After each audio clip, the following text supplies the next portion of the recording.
નમસ્કાર મિત્રો, સ્વાગત છે તમારું મારી ચેનલ જ્ઞાન વિશ્વમાં। હું છું પ્રકાશ રાખોલિયા અને તમે જોઈ રહ્યા છો જ્ઞાન વિશ્વ।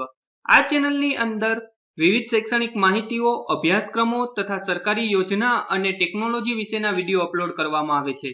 હજી સુધી જો તમે આ ચેનલને સબસ્ક્રાઇબ ના કરી હોય તો સબસ્ક્રાઇબ બટન ઉપર ક્લિક કરો અને બાજુના બેલ આઇકન ઉપર પણ ક્લિક કરો કે જેથી કરીને તમને આ ચેનલના નોટિફિકેશનો મળતા રહે। મિત્રો આપણે જોઈ રહ્યા છીએ સ્વાધ્યાય 6.3 નો દાખલા નંબર 3 ધોરણ 6 પ્રકરણ 6 પૂર્ણાંક સંખ્યાઓ। જો બોર્ડ પરના અક્ષરો તમે ના વાંચી શકતા હોય તો ઓપ્શનના 3 ટપકા અથવા ક્વોલિટીને ક્લિક કરી નીચે જે ઓપ્શન ક્વોલિટીનો ખુલે છે એને તમે મેક્સિમમ 720 1080 480 લઈ જવાનો પ્રયત્ન કરો। બોર્ડ પરના અક્ષરો તમે વાંચી શકશો। હવે આપણે એવું કીધું છે કે ખાલી જગ્યા પૂરો અને એમ કરીને આપણે 5 ખાલી જગ્યા આપી છે તો આપણે એક એક ખાલી જગ્યાને સમજતા જઈએ અને એમાં શું જવાબ આવે લખીએ। આપણને એક છે ઋણ 8 ખાલી જગ્યા બરાબર 0।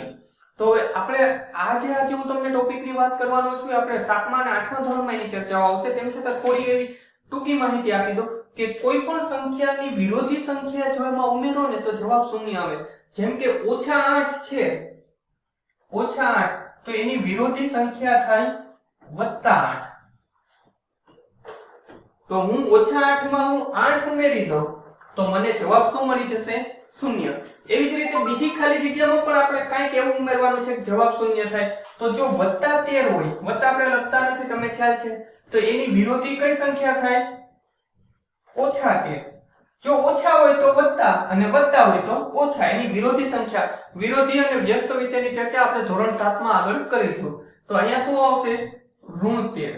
હવે આપણને એવું આપ્યું છે કે 12 વત્તા -12 વત્તા 0 બરાબર 0। તો આ બંને વિરોધી સંખ્યા છે તો આ તો ઓલરેડી 0 થઈ ગઈ। તો હજી આમાં હું શું ઉમેરું તો કે બીજું એક 0। તો જવાબ શું આવે? 0। આ બે વિરોધી સંખ્યા છે, જો આ વત્તા છે ને આ ઓછા છે। ત્યાર પછી મને એવું કીધું છે કે 4 ખાલી જગ્યા -12।